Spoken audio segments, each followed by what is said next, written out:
자, 여러분들 이어서 할게요. 자, 이번 시간에는 이제 특수한 형태에서, 그죠? 특수하다는 말은 말 그대로 약간, 그죠? 일반적이지 않다 이 말이잖아요. 그러다 보니까 여기 있는 문제는 회계 1급에서 출제된 적은 잘 못 본 것 같습니다. 전부 다 세무 2급 때문에 여기에, 그죠? 얘기를 하고 있다 이렇게 보시면 돼요. 그러면 요 재평가가 뭔 말인지 한번 살펴보도록 하겠습니다. 재평가가 뭔지 보죠. 아래인가요? 우리 주말에 제가 종로에 갈 일이 있어서 종로에 갔었어요. 종로에 가니까 오래간만에 종로를 가보니까요. 제가 옛날에 좀 공부하고 했을 때 학원이 인사동에 있었거든요. 학원을 2년 동안에 거기 다닌 거예요. 옛날에 오래된 얘기 한 20년 전에 공부를 좀 하고 있을 때 그때. 그러니까 오래간만에 가보니까요. 그 인사동을 2년 동안 다녔다고 매일 그걸 가로질러 학원을 갔거든요. 그렇죠? 그러니까 그 골목을 모르겠습니까? 1년에 2년 동안에 한 365일이면 한 200번 이상은 매일 다녔던 길이니까 그러면 2년 동안 한 400번 이상 다녀봤단 말이죠. 그러니까 지나면 그 골목 어딘지 다 알잖아요. 그죠? 근데 오래간만에 가보니까요. 조금 길은 그대로인데 이제 많이 좀 바뀌었더라고요. 굉장히, 그죠? 보면서 느낀 점이 있는데요. 야, 이거 옛날에 이랬지. 근데 그런 생각을 하게 됐어요. 옛날에 종로의 가격 있죠. 땅값하고 지금도 땅값은요. 엄청나게 차이가 많을 거 아니겠습니까? 그래서 종로에 있는 있죠. 그 인사동에 있는 있죠. 대성그룹이라고 여러분들 인사동 안에 보면 대성그룹이라고 있거든요. 그 안에 한쪽 있잖아요. 보일러 중에서 대성셀틱 보일러 이런 거 아세요? 하여튼 모르시면 하여튼 그런 거 만드는 회사의 본사가 뭐예요? 인사동 안에 있어요. 제가 보고 느낀 점이 그 안에 인사동 이쪽으로 해서 안쪽에 길게 있는데 거기에 본사가 있어요. 참 오래된 기업인데요. 야, 이 사람들의 그죠 재무제표를 보면 토지의 가액을 도대체 어떻게 했을까? 그게 여러분 한번 생각해 보세요. 그 기업이 만약에 50년 전에 그죠 거기에 인사동 땅을 사서 그죠 회사를 설립했다 가정할게요. 그러면 50년 전에 산 가격이 1억이에요. 1억이라고 가정할게요. 그럼 지금은 얼마쯤 될까요? 못해도 제가 볼 때 100억은 넘을 거야. 그죠? 근데 예전에 우리나라의 회계처리는요, 재평가를 못하도록 규정했었어요.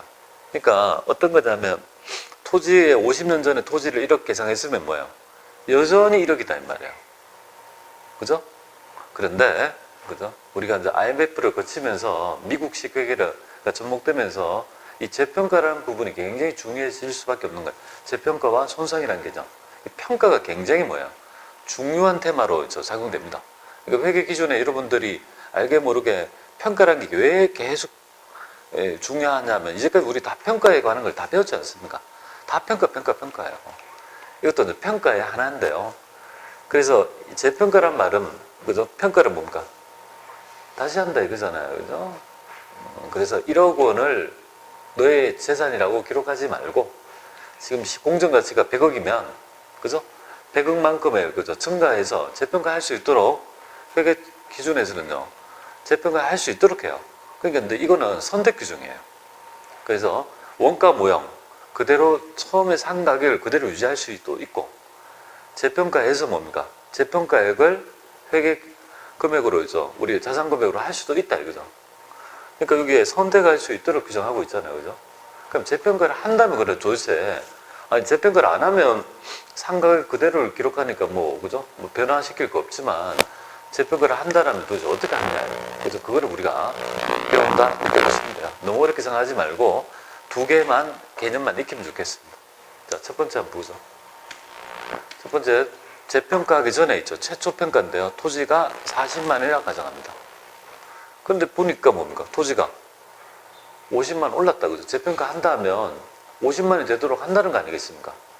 그러면 50만 원이 되도록 하면 토지 금액을 10만 원 올리고 이 금액을 도대체 뭘로 처리할 거냐 이거잖아요. 여기서 이제 회계 개념이 하나 나타나는데 여러분이 만약에 1억 원짜리의 토지를 만약에 100억이라 해서 99억을 뭔가 올린다 하면 아까 전에 예를 들어 토지를 99억 올리고 여기 99억을 기록해야 될 거 아니겠습니까? 그래서 이걸 만약에 수익을 보면 어떻게 되죠? 수익을 보면 수익을 본다라면 자산 증가, 수익 증가 모델이 나타나는 거 아니겠습니까? 그죠? 그러면 이렇게 만약 허용해 주면 어떤 문제가 발생하냐면 경영자들이 있죠. 손익을 왜곡할 가능성이 있다고요. 이익이 안 날 것 같으면 어떻게 합니까? 재평가라는 걸 명목으로 해서 수익 잡아버리면 뭐예요? 지멋대로 손익을 왜곡할 수 있죠. 그래서 이런 것들은 안 되겠다 해서 회계기준에서 어떻게 합니까? 그래서 수익으로 계상하지 못하도록 있죠. 락을 걸었어요. 그게 바로 뭡니까? 그럼 수익이 아니라면 대비 넣을 수 있는 거는요. 부채도 아니니까 자본으로 처리하겠다. 매도 가능 정권 평가액과 똑같은 개념으로 뭡니까? 예, 처리하도록 규정해요. 근데 기준서에 있죠. 개정 과목은 재평가 잉여금인데 우리 시험에서 기출된 거는요. 재평가 차익이라고 나와요. 그래서 제가 두 개를 변기하고 있는데요. 만약에 이걸 해봐라 하면 이렇게 올려라 하면 토지 10만 원 하고 뭐예요? 재평가 차익인데 이건 자본 계승해야 돼요. 요거를 만약에 제가 회계 처리를 한번 해보도록 하겠습니다. 이거.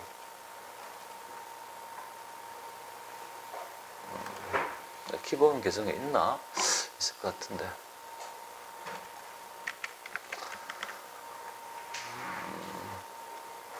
일단 뭐 2월 1일 날 재평가 한다 할게요.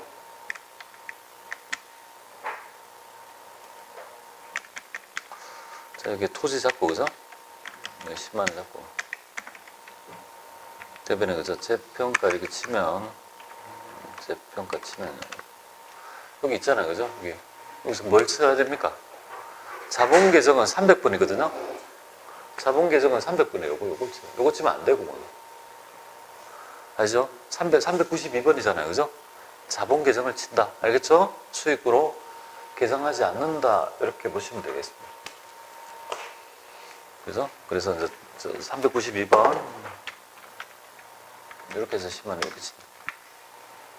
되죠? 이렇게 입력한다는 거 보시고요. 그 다음에 한번 보겠습니다. 이거 하나 됐죠? 그죠?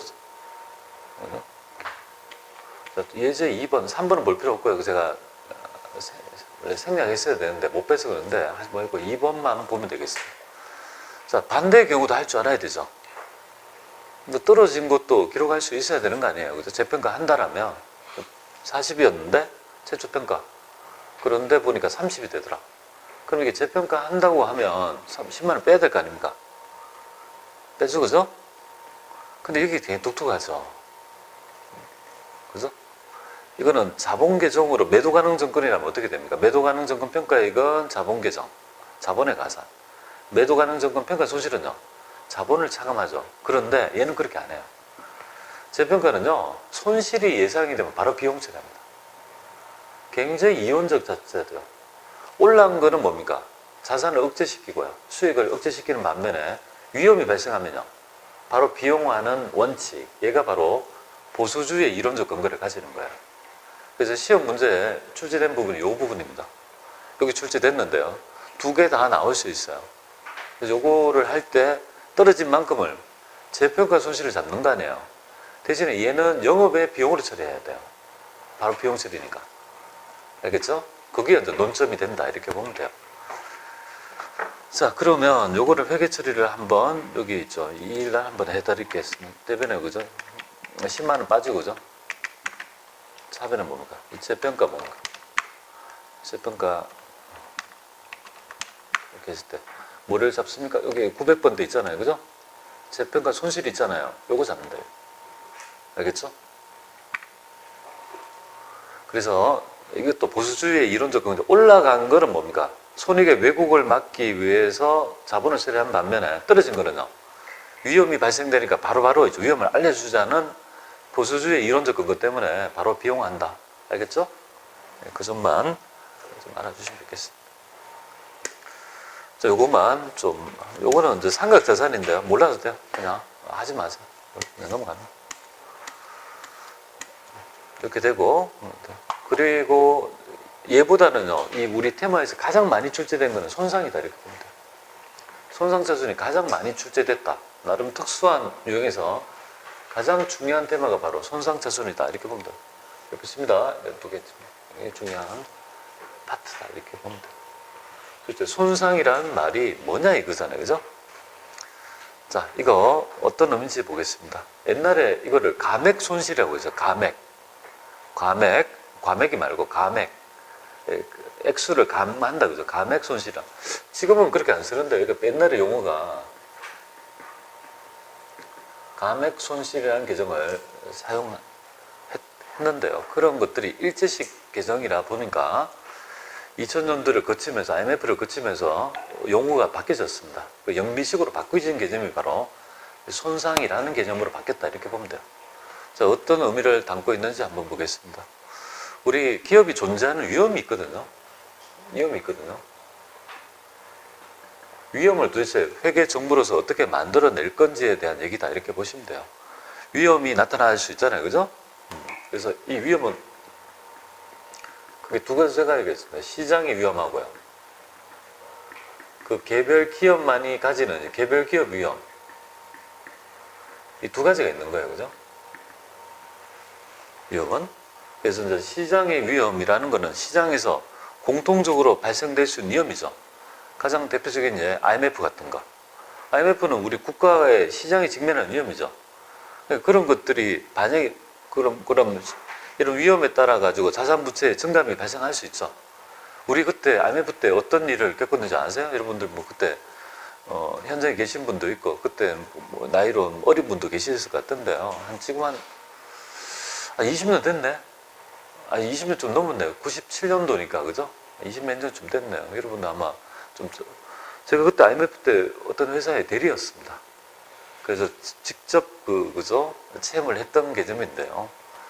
그래서 보통 환율이 어떻게 됩니까?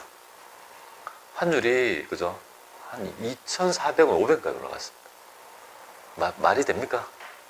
기업이 뭡니까? 우리 800원, 900원 했었거든요. 근데 그 환율이 2,400원, 3배로 뛰었단 말이에요. 그럼 기업이 만약에 1,000억짜리가 기업이 있다면 얼마로 평가되는 거예요? 그죠? 한 3분의 1이니까 300억 밖에 안 되는 거예요. 그래서 팔아넘긴 게 뭐예요? 제1은행이잖아요, 제1은행.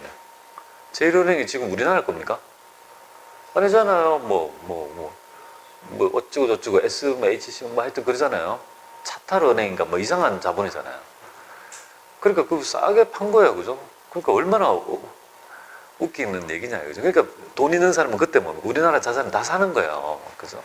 그리고 우리나라가 방어하려고 했죠. 그때 막 회계 기준을 정해가지고 재평가를 못하게 하다가 IMF 때 때문에 재평가를 허용해서 뭔가 기업의 자산을 뻥튀기 해가지고 헐값에 팔리는 걸 막고 난리친 뭐 그런 경우도 있었어요, 옛날에.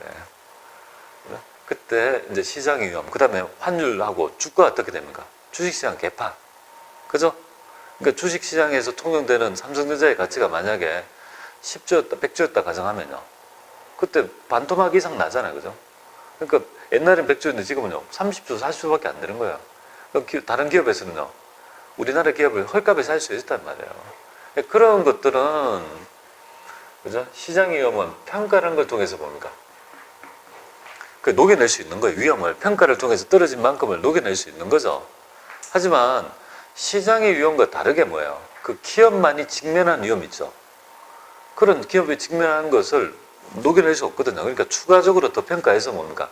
기업만이 가지고 있는 이죠. 추가적인 위험을 더 평가해보자는 개념이 뭐야? 이게, 그죠? 손상이다. 이렇게 보시면 돼요. 그러니까 손상은 평가에 뭡니까? 그래서 이 평가를 좀 확대한 개념이다. 그죠? 광의의 평가다. 이거. 손상이라는 개념도 그건 평가다. 이렇게 보시면 됩니다. 자, 그래서 이제 개별 기업에 있죠. 이 위험을 평가하는 개념이 바로 손상이다. 이렇게 보시면 되겠습니다. 자, 그러면 예를 한번 들어봅니다. 그래서 우리 회계 기준에서 이렇게 하래요. 그죠? 만약에 어떤 자산이 있다. 유형 자산이 있어요. 그걸 매기만 뭡니까? 손상 여부를 판단해 보래요. 손상. 손상이라는 건 뭐냐면 손상 징후를 판단해 보래요. 손상이란 말은 뭐 유형 자산의 심각한 물리적 변형, 그러니까 막 심각하게 물리적인 변형이 일어나가지고 가치가 떨어질 수도 있고 또 범용성을 잃을 수 있는 거죠. 범용성이란 말은 뭐냐면 누구나가 사용하지 못하도록 뭡니까? 범용성이 없는 자산은 어떤 거냐면 어떤 특정한 프로젝트를 위해서 구입한 컴퓨터가 있다고 가정해봐요. 이 컴퓨터는 다른 데 못 써요. 오로지 어디에만? 어떤 프로젝트 A를 위해서 사용한 컴퓨터예요. 그것만을 위해서 맞춤식 컴퓨터가 됐는데 그 프로젝트 안이 뭡니까? 없어지게 되면 그 컴퓨터의 가격은요, 평가한 가액보다 현저하게 떨어질 거 아닙니까? 누가 삽니까? 일반적으로 법용성이 없지 않습니까? 그런 것처럼 가치가 떨어진 거 있죠. 그걸 바로 손상의 징후다. 손상이라는 개념으로 설명합니다. 우리는 뭐 손상이 나타났다는 말을 그냥 손상 징후가 있다는 말로 표현하는데요. 그러면 얼마만큼을 추가적으로 평가하냐면 이렇게 하는 거예요. 손상차수는 유형자산에도 있고 무형자산에도 있고 유가증권에도 있고 다 있는 개념이에요. 근데 가장 대표적인 개념이 뭐예요? 유형자산이다 보니까 여기서 설명해요. 손상차수는 일단 영업의 비용이에요. 영업의 비용이고 여기에서는 어떤 걸 쓰냐면요. 장부 금액하고요. 장부가액하고 회수 가능가액이라는 개념을 사용해요. 이 두 개를 비교하는 거예요. 야, 너 장부에 있는 금액이 그죠? 60인데 60만 원 주면 될 건데 회수할 수 있는 금액이 뭐야? 35니까 뭡니까? 야, 장부에 있는 금액이 회수 가능가액보다 지금 미달하지 않습니까? 그럼 그 차액만큼의 추가적인 있죠. 가치가 하락했다고 봐서 그 금액만큼은 뭐야? 손상차수는 그죠? 계산하는데 여기서 이제 알아야 될 점은 회수 가능가액의 정의는 이렇게 돼요. 맥스 규정이에요. 둘 중에 큰 놈을 의미해요. 큰 놈이 요거예요. 외부에 판다라면요. 매각했을 때 그죠? 순매각 가치랑 순매각 가치랑 순공정 가치, 순매각 가치랑 얘를 매각하지 않고 계속 사용한다고 하면 그죠? 사용해서 얻을 수 있는 사용 가치를 비교해 보는 거예요. 얘는 제시해 줘요. 그래서 얘가 30만 원이라 가정하고 얘가 35라고 하면요. 35가 회수 가능가액이 되겠죠, 그죠? 맥스 규정이다. 그럼 여기 그죠? 회수 가능가액 35가 된다 이 말이잖아요. 시험 문제 이렇게 나온 적이 있습니다. 회수 가능가액이란 순매각 가치, 순공정 가치와 사용 가치 중에 작은 것을 의미한다. 아니에요. 작은 게 아니고 뭐야? 큰 놈을 의미한다. 이렇게 해서 지문에 가지고 오답을 낸 적이 있고요. 그럼 회계처리 밑에서 이제 살펴봐야 될 것 같아요. 그러면 이제 이 얘기를 한번 해보겠습니다. 그러면 요거 가지고 한번 보죠. 요 얘기를 좀 하려고 하는데요. 일단은 요거 한번 보죠. 요 얘기를 기존 어떤 예제를 통해서 한번 말씀드려 보겠습니다. 작년도에 1월 1일 날 그죠? 기계장치 100만 원 기본 모양 잔존가치 없다고 가정하고요. 내용연수는 5년 정액법이라고 가정할게요. 그럼 1년에 얼마씩 비용합니까? 20만 원 되겠습니까? 잔존가치가 없으니까요. 100만 원 5년 동안에 배분할 거 아니겠습니까? 똑같은 금액. 그러면 20만 원씩 배분하겠죠? 그러면 여기에서 그죠? 18년도 1월 1일 날 기계장치 사고 100만 원 사고 현금 샀습니다. 그 다음에 2018년도 12월 30일 날 뭐 하죠? 감가상각비 하잖아요. 그죠? 20만 원 이렇게 하고 감가상각 좀 약칭 좀 하겠습니다. 감가상각 노계 20만 원 이렇게 하겠습니다. 이 상태가 딱 될 거예요. 그죠? 그리고 여기에서 뭡니까? 장부가액은 여기에서 이렇게 해서 장부가액 얼마죠? 80만 원 되겠습니까? 장부가액의 정의는요. 그저 취득원가에서 상각 누계액을 차감한 금액을 얘기하죠. 80이 될 거 아니에요. 80 하고 난 후에 배분한 후에 손상을 뭡니까? 손상 여부를 검토해 보는 거예요. 이 기계 장치가 혹시 그저 손상의 징후가 있는지를 보고 매기만 뭡니까? 손상 징후를 보고 판단하는 거예요. 평가를 해보는 거예요. 근데 이 연도에는 뭐야? 검토를 해보니까 검토니까 뭐 영향이 뭡니까? 영향이 없더라. 손상의 징후가 영향이 징후가 없더라. 손상난 징후 없더라. 징후 없더라 이거죠. 자, 그 다음에 이제 회계처리가 지금 여기 담고 있는데요. 그러면 그 다음 연도에 어떻게 하겠습니까? 당연히 배분을 19년도에 12월 30일 날 당연히 뭡니까? 감가상각비를 1년 동안 세우니까 20만 원 이렇게 하고 여기 또 똑같이 뭡니까? 이렇게 할 거 아니에요, 그죠? 그럼 이렇게 한 후에 지금 장부가액 얼마죠? 60만 원 그죠? 될 거 아니겠습니까? 그리고 기말에 추가적으로 뭐를 해보죠? 손상의 그죠? 여부를 검토해 보니까 손상 징후가 있다는 있죠. 말이 있죠, 그죠? 이 시점에 손상을 검토해 보니까 손상의 징후가 뭡니까? 있더라 이거죠. 가치 하락분이 있더라, 그죠? 그러면 뭐가 작동이 돼야 돼요? 회수 가능가액이 작동이 돼야 되잖아요, 그죠? 손상의 징후가 있다라면 회수 가능가액을 그저 끄집어야 되는 거예요. 근데 회수 가능가액을 보니까 어떻게 됩니까? 가능가액 추정해 보니까 얼마가 된다고요? 35다. 이 35를 구체적으로 제가 미리 적어놨어요. 둘 중에 이런 값어치가 있다라면요, 사용가치가 더 크잖아요. 큰 놈을 회수 가능가액을 한 거예요. 그러면 60인데 얘의 가치는 얼마가 된 거예요? 35가 되는 거잖아요.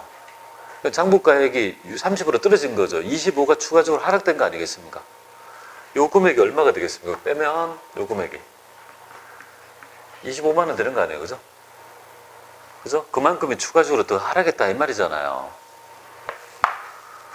그러면 여기서 있죠, 회계처리 더 하면 되겠죠, 그죠? 추가적으로 평가를 더 합니다. 그러면 여기서 보면 유형자산, 손상차손, 무형자산이라면 무형자산 이렇게 할 거고요. 손상차손해서 보는 거. 추가적으로 25만 원 이렇게 될 것이고요. 여기에 감가상각 누계액처럼 똑같은 개념으로 있죠, 차감하는 개념이 뭐야? 감가상각 누계하고 이거 똑같잖아요. 누계액은 이렇게 간접법으로 이렇게 되는 거 아니에요, 그죠? 그래서 개정 과목을 감가상각 누계액이 아니고 손상차손 누계액이라는 개정을 이렇게, 손상차손 누계액, 그래서 25 이렇게 해서 되게 되면 뭡니까? 그리고 이제 이거를 표시를 어떻게 합니까? 지금 감가상각 누계액 어떻게 하죠? 해당 자산에 차감하죠. 손상차손 똑같이 뭡니까? 해당 자산에서 뭡니까? 차감하는 형태를 표시하겠다 이 말이죠.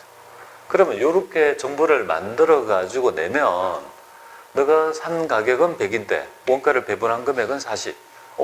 어떤 그저 일이 있었네? 어떤 일? 추가적인 뭡니까? 개별적인 너 자산의 위험이 있어 가지고 그만큼 더 평가